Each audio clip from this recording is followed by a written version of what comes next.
ಭಾರತದಲ್ಲಿ ಇದ್ರ ಬಗ್ಗೆ ತುಂಬ ಕ್ರಮ ಅಂದರೆ ಬೇರೆ ದೇಶಗಳ ರೀತಿಯಲ್ಲಿ ನಮ್ಮಲ್ಲೂ ತುಂಬ ಕ್ರಮಗಳು ತಗೊಂಡಿದ್ದಾರೆ. ಮೊದಲನೇದಾಗಿ ಯಾವುದು ಸುರಕ್ಷಿತ ವಲಯ, ಉದಾಹರಣೆಗೆ ವಿಮಾನ ನಿಲ್ದಾಣ ಆಗಿರ್ಬೋದು ಅಥವಾ ಯಾವುದೋ ಒಂದು ಸುರಕ್ಷಿತವಾದ ಸಂಶೋಧನಾ ಸಂಸ್ಥೆ ಇರ್ಬೋದು, ಯಾರಿಗೆ ಸಾಮಾನ್ಯವಾಗಿ ಸಾರ್ವಜನಿಕರಿಗೆ ಪ್ರವೇಶ ಇಲ್ಲ, ಅದು ಒಂದು ನಿಷೇಧಿತ ವಲಯ ಅಂತ ಏನಿರುತ್ತೆ, ಅಲ್ಲಿ ಜಿಯೋ ಫೆನ್ಸಿಂಗ್ ಅಂತ ತಂತ್ರಜ್ಞಾನ ಬಳಸಿದೆ. ಸೊ ಜಿಯೋ ಫೆನ್ಸಿಂಗ್ ಇದ್ದಾಗ ಆ ಜಿಯೋ ಫೆನ್ಸಿಂಗ್ ದಾಟಿ ಡ್ರೋನ್ಗಳು ಒಳಗೆ ಬರೋಕ್ಕೆ ಸಾಧ್ಯ ಇಲ್ಲ.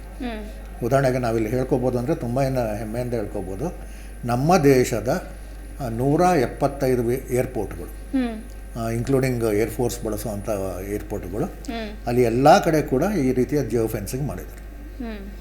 ಸೊ ಇಂಗ್ಲೆಂಡ್ನಲ್ಲಿ ಆ ರೀತಿ ಆಯಿತು ಅಂದ ತಕ್ಷಣ ನಮ್ಮಲ್ಲಿ ಆಗಬೇಕು ಅಂತಿಲ್ಲ.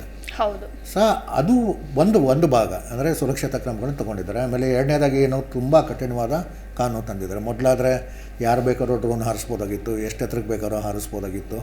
ಈಗಿಲ್ಲ, ಯಾವುದೇ ಡ್ರೋನ್ ಆದರೂ ಕೂಡ ಸರ್ಕಾರ ಜೊತೆ ರಿಜಿಸ್ಟರ್ ಮಾಡಬೇಕು. ಆಮೇಲೆ ಅವರು ಎಷ್ಟು ಪರವಾನಗಿ ಕೊಡ್ತಾರೆ, ಇಷ್ಟೇ ಎತ್ತರ ಹಾರಿಸ್ಬೇಕಂದ್ರೆ ಅಷ್ಟೇ ಎತ್ತರನೇ ಹಾರಿಸ್ಬೇಕು, ಮತ್ತು ಇಂತಿಂಥ ಕೆಲಸಕ್ಕೇ ಬಳಸಬೇಕು, ಎಲ್ಲವನ್ನು ಭಾಳ ಕಟ್ಟುನಿಟ್ಟಾಗಿ ಮಾಡಿದ್ದಾರೆ. ಹೀಗಾಗ್ಬಿಟ್ಟು ಯಾವುದೇ ಡ್ರೋನ್ ಎಲ್ಲಿಂದ ತಂದರೂ ಕೂಡ ಯಾರೋ ನನ್ನಿಷ್ಟ, ನಾನು ಎಲ್ಲಿ ಬೇಕಾದ್ರೂ ಹಾರಿಸ್ತೀನಿ ಅಂತ ಹಾರಿಸೋಗಿಲ್ಲ. ಬಟ್ ಇಲ್ಲಿ ಸಮಸ್ಯೆ ಬರ್ತಿರೋದು, ಇದು ನಮಗಾಗಲಿ ಬೇರೆ ದೇಶಕ್ಕಾಗಲಿ ದೊಡ್ಡ ಸಮಸ್ಯೆ ಏನು ಅಂದರೆ ಈ ಅನಧಿಕೃತವಾದ ಡ್ರೋನ್ಗಳು ಎಲ್ಲೆಲ್ಲಿಂದ ನಾವು ಕಾಂಪೋನೆಂಟ್ ತರಿಸ್ಕೊಂಡು ಇವ್ರುಗಳೇ ಅಸೆಂಬಲ್ ಮಾಡಿ ಆ ಪುಟ್ಟ ಡ್ರೋನ್ಗಳನ್ನು ಮಾಡ್ಕೊಂಡು ಹಾರಿಸೋದು ಜನ ಇದ್ದಾರೆ. ಇವ್ರುಗಳದ್ದು ದೊಡ್ಡ ಸಮಸ್ಯೆ ಆಗಿದೆ. ಯಾಕಂದರೆ ಅವರಿಗೆ ತಂತ್ರಜ್ಞಾನ ಅಷ್ಟಕ್ಕಷ್ಟೇ ಗೊತ್ತಿರೋದು. ಆದರೂ ಇಲ್ಲ, ಏನೋ ಮಕ್ಕಳಿಗೆ ಡ್ರೋನ್ ಹಾರೋದು ಹೇಳ್ಕೊಡ್ತೀವಿ, ಶಾಲೆಯಲ್ಲಿ ಡ್ರೋನ್ ಹಾಡೋದು ಹೇಳ್ಕೊಡ್ತೀವಿ, ಏನೋ ಒಂದು ತರಬೇತಿ ಕೊಡೋ ರೀತಿಯಲ್ಲಿ ಅಧಿಕೃತವಾದ ಸಂಸ್ಥೆಯಿಂದ ತರಿಸ್ಕೊಂಡು ಸರ್ಕಾರದ ಜೊತೆ ಅದನ್ನು ಪರವಾನಗಿ ಎಲ್ಲ ತೊಗೊಂಡಿದ್ರೆ ಒಳ್ಳೆಯದು. ಶಾಲೆಗಳು ಅದ್ರ ಬಗ್ಗೆ ಸ್ವಲ್ಪ ಗಮನ ಕೊಡಬೇಕು, ಇವನ್ ಪಾಲಕರು ಕೂಡ ಅದ್ರ ಬಗ್ಗೆ ಗಮನ ಕೊಡಬೇಕು. ಯಾವ ಡ್ರೋನು ಏನಿದು ಅಂತ ಹೇಳಿ. ಅಧಿಕೃತವಾದ ಅಲ್ಲ, ಯಾರೋ ಹವ್ಯಾಸಿಯಾಗಿ ಏನೋ ಅವರು ಕಾಂಪೋನೆಂಟ್ಸ್ ತಂದು ಮಾಡ್ಕೊಂಡಿದ್ದಾರೆ ಅಂದರೆ ದಯವಿಟ್ಟು ಆ ರಿಸ್ಕ್ ತೊಗೊಳ್ಳೇಬೇಡಿ. ಒಂದು ಎರಡನೇದಾಗಿ ಈ ಇವ್ರುಗಳಿಗೆ ಏನು ಅಂತಂದರೆ ಯಾವುದೇ ಸರ್ಕಾರದ ನಿಯಮನ ಉಲ್ಲಂಘನೆ ಮಾಡಿದ್ರೆ ಏನಾಗುತ್ತೆ ಅಂತ, ಮಾಡಬೇಡಿ ಅನ್ನೋದನ್ನೇ ಮಾಡಬೇಕು ಅಂತ.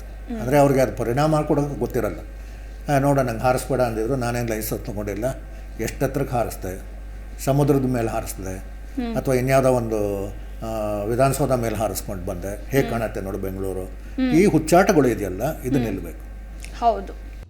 ಪ್ರತಿಕ್ಷಣದ ಸುದ್ದಿಗಾಗಿ Zee Kannada news app download ಮಾಡಿ. Live TV, latest updates, entertainment, lifestyle, technology ಸುದ್ದಿ ನಿಮ್ಮ ಅಂಗೈಯಲ್ಲಿ.